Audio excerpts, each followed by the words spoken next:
22 minuit, toute l'actu vue du Sud. Voici les titres de ce journal. Un cardiologue marseillais soupçonné d'avoir violé au moins 4 de ses patientes. L'homme a été interpellé et mis en examen. Les enquêteurs auraient notamment retrouvé des vidéos de certains de ses actes qu'il aurait lui-même filmés.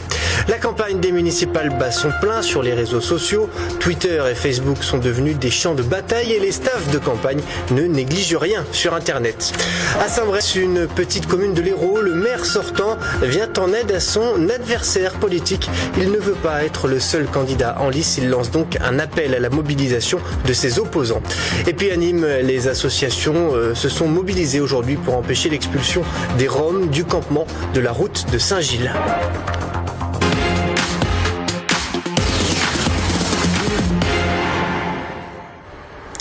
Mais tout d'abord, donc, il est accusé d'avoir violé au moins 4 de ses patientes. Un chirurgien cardiologue a été interpellé et mis en examen hier à Marseille. Les enquêteurs ont notamment découvert des vidéos de ses actes qu'il aurait lui-même filmés. Les explications de Romain Péric. C'est suite à la plainte d'une victime il y a environ 1 an que la brigade des mœurs s'est penchée sur le dossier. Puis 3 autres patientes ont été identifiées et ont porté plainte. Le chirurgien cardiologue marseillais est soupçonné de viol. Il aurait expliqué à ses patientes la mise en place d'un nouveau protocole qui passait par l'exploration de leur partie intime. Interpellé le 28 janvier dernier à son domicile, les enquêteurs ont pu mettre la main sur des vidéos qu'il renfermait dans un coffre-fort. Ce sont effectivement des vidéos, c'est en réalité enregistré sur un système informatique, un disque dur, des vidéos d'un certain nombre de personnes, il n'y avait pas effectivement que les 4 victimes déclarées. On a permis par ces investigations de dénombrer un certain nombre d'autres victimes potentielles. Alors je dis victimes potentielles parce qu'elles n'ont pas pu être pour l'instant identifiées ni entendues, ça sera effectué dans le cadre de l'instruction qui a été ouverte. Pour le moment, la partie civile ne s'est pas encore constituée. Mise en examen et placée en détention provisoire, le cardiologue aurait un état de santé psychologique dégradé nécessitant un suivi médical. Son avocat n'a pas souhaité s'exprimer. La relation de confiance médecin-patient place le praticien en position de viol aggravé et peut mourir jusqu'à 20 ans de prison. En bref, la cour d'assises du Gard a condamné à 7 ans de prison le berger auteur d'un coup de feu mortel le 9 octobre 2011 en bordure de l'A54 à hauteur de Quessargues. Le quinquagénaire qui gardait un champ de cannabis avait fait feu en apercevant un intrus. Un jeune homme de 27 ans avait été blessé mortellement. Il participait avec 3 amis à une expédition visant à voler des plants de cannabis. On ouvre maintenant notre page spéciale municipale.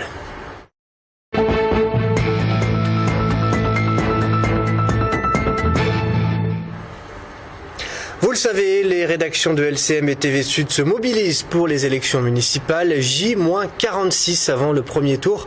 À Marseille, hier soir, Patrick Menucci, le candidat socialiste, a tenu son premier grand meeting de campagne au Parc Chanot. Face à plus de 2000 militants, la tête de liste socialiste a décliné son programme. Il a notamment utilisé une figure de style bien connue à gauche, une anaphore qui rappelle le fameux « Moi, président de la République » de François Hollande. Écoutez. Moi, les arrangements à la mairie, c'est fini. Oui. Avec moi, la congestion à la mairie, c'est fini. Avec moi, le fini parti, c'est fini. Avec moi, les subventions accordées aux copains, c'est fini. Avec moi, un maire qui passe à la moitié de la semaine au Parlement, c'est fini. Et à l'occasion de ce meeting, nous nous sommes intéressés à la communication politique sur les réseaux sociaux. Twitter et Facebook sont devenus de véritables champs de bataille entre les partisans et les militants des différents partis. Alors comment les staffs des candidats gèrent-ils cette campagne online? Élément de réponse avec ce reportage de Marguerite Kioch. En ce début de meeting, Maxime endosse sa double identité. Il est aussi Nathalie Pigamo. Mais tout cela reste dans le domaine virtuel. Pendant toute la soirée, il animera le compte Twitter de la socialiste, candidate dans le 5e secteur, derrière Karim Zeribi et speakerine de la soirée. Pourquoi les élus tweetent pas eux-mêmes? Ils tweetent aussi également eux-mêmes, mais souvent quand ils sont dans l'action, ils peuvent pas faire toutes les choses en même temps. Donc du coup, on leur donne un petit coup de main en tweetant, en retweetant leur discours et retweetant l'ambiance souvent dans les événements auxquels ils participent. La salle est en délire, mais il y en a que rien ne perturbe, plus occupés à animer le débat sur la toile qu'à vivre la ferveur militante dans l'auditorium du Parc Chanot. Yves Morène, qui est un des colistiers et même quasiment le bras droit de Gaudin, qui est très actif sur Facebook, c'est sa génération, c'est un vieux aussi, donc il répond, il dit que Diouf est candidat, il ne se reconnaît pas dans la candidature de Menucci. Donc il y a un dialogue qui se met en route, alors moi je vais répondre. On verra cela au second tour, cher ami. Les réseaux sociaux sont devenus incontournables dans la stratégie de communication des partis politiques. Mais à quoi cela sert donc ? Donc je ne sais pas à quoi ça sert, mais je pense qu'il faut le faire parce que tout le monde le fait. De s'adresser à tout le monde. Par exemple, un jeune ne sera pas forcément sur le marché où on va aller tracter. En revanche, tous les jeunes sont sur Facebook et beaucoup d'adolescents, beaucoup d'autres sur Twitter. Donc c'est pour ça que c'est indispensable, effectivement. En 4 heures, le hashtag, comprenez le mot-clé Menucci 2014, a été publié 842 fois sur Twitter par les militants, soit plus de 3 tweets envoyés à des milliers d'abonnés chaque minute. Marseille toujours, mais du côté de l'UMP cette fois, la campagne a été marquée aujourd'hui par une visite un peu particulière. Jean-Claude Gaudin s'est rendu chez les Winners, le plus grand club de supporters de l'OM. Alors faut-il y voir un soutien des supporters pour le maire sortant? Officiellement, non. Reportage Julien Butenay, Sarah Lantuéjoul. Tout ce que vous avez demandé comme amélioration, tout cela a été parfaitement retenu. Opération séduction cet après-midi au QG des Winners. Vincent Labrune, José Anigo et Jean-Claude Gaudin sur la même estrade pour bien sûr parler de l'OM. Le maire de Marseille est revenu sur les relations qu'il entretient avec le club depuis presque 2 décennies. Mais le point principal restait la controversée vente du stade Vélodrome.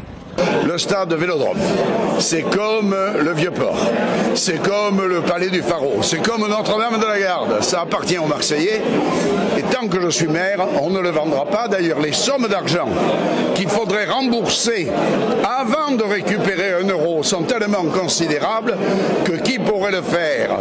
Les émirs du Golfe? Allez, restons entre Marseillais. Cette visite intervient en pleine campagne électorale, mais du côté des Winners, on assure qu'il ne s'agit pas là d'un parti pris. Aujourd'hui, on n'est pas instrumentalisés, nous. Après que les gens se servent de nous, peut-être, mais nous aussi, on se sert d'eux dans la mesure où on peut faire avancer notre cause. Notre cause, c'est le supportering. C'est une façon, c'est de défendre un football populaire, un football accessible à tous. Si c'est Jean-Claude Gaudin qui s'est présenté aujourd'hui, les Winners s'assurent que la porte est ouverte à tout le monde, notamment un certain Pape Diouf, ancien président de l'OM, qui s'est déclaré hier candidat au municipal. Municipal toujours, mais dans l'Hérault, cette fois avec une histoire plutôt cocasse. Là, dans la petite ville de Saint-Bresse, le maire sortant est inquiet. Son seul adversaire, déclaré, n'arrive pas à boucler ses listes. Le maire sortant lance donc un appel à ses opposants. Il ne veut pas être le seul candidat en lice. Olivier Bertrand. C'est un courrier insolite envoyé par le maire sans étiquette de Saint-Bresse, 2600 habitants, commune de l'Est montpelliérain.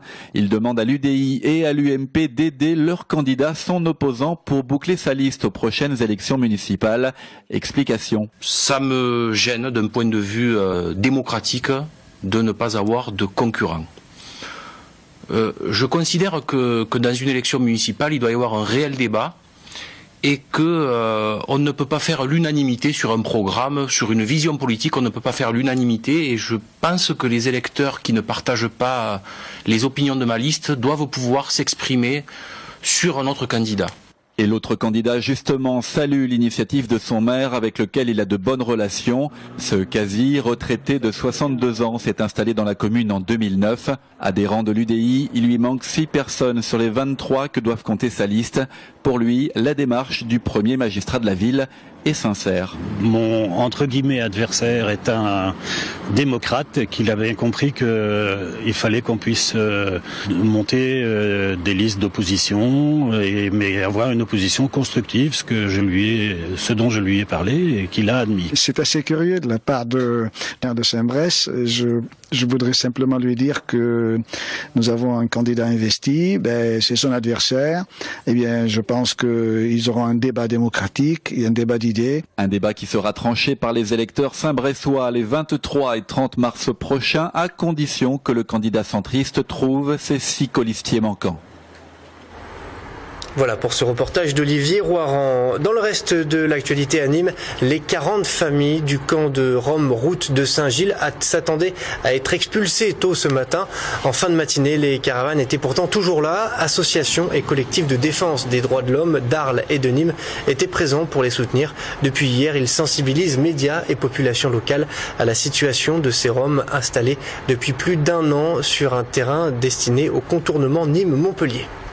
Hier soir, dans la discussion que nous avons eue avec le préfet, il nous a quand même signifié qu'il mettrait quand même en application ces directives qui lui avaient été données par la justice. Et donc on est toujours en attente d'expulsion d'un moment à l'autre. Il a été dit qu'il y avait un terrain qui était mis à disposition des familles, mais il se trouve que ce terrain est inaccessible et qu'il n'a pas d'accès. Et que ça, disons, précariserait encore plus les familles, notamment pour les gosses, pour aller à l'école. On passe au résumé de l'actualité de la journée. Blandine Margimer. Images impressionnantes d'un naufrage en Pyrénées-Atlantiques. Un cargo espagnol a percuté une digue à Anglette sous des vents de plus de 110 km/h. À l'intérieur, 12 membres d'équipage, dont un marin blessé, tous ont pu être élitreillés. Un plan de lutte contre les pollutions maritimes a été déclenché après une fuite de gasoil. Et sur la côte atlantique, la tempête continue de souffler. La Bretagne est placée en vigilance orange. Les vents forts sont de retour depuis 48 heures dans la région, déjà fortement touchée ces dernières semaines. Personnes privées d'électricité, vols annulés, circulation coupée, les perturbations sont nombreuses. La préfecture souligne qu'il s'agit d'une situation classique de tempête hivernale, mais que la vigilance reste de mise. Les véhicules de tourisme avec chauffeur ont obtenu gain de cause. Le Conseil d'État vient de suspendre le décret gouvernemental qui impose un délai de 15 minutes entre la réservation et la prise en charge du client au VTC. Une mauvaise nouvelle pour les chauffeurs de taxi en attendant une décision DEFIV qui sera prise fin 2014. Google et la France règlent leurs comptes. Le litige fiscal amorcé en 2011 entre l'État français et le géant du net pourrait se conclure par un redressement record de plus d'1 milliard d'euros. Une somme correspondant à la moitié de l'objectif fixé par Bercy de recettes liées à la fraude fiscale en 2014, soit 2 milliards d'euros.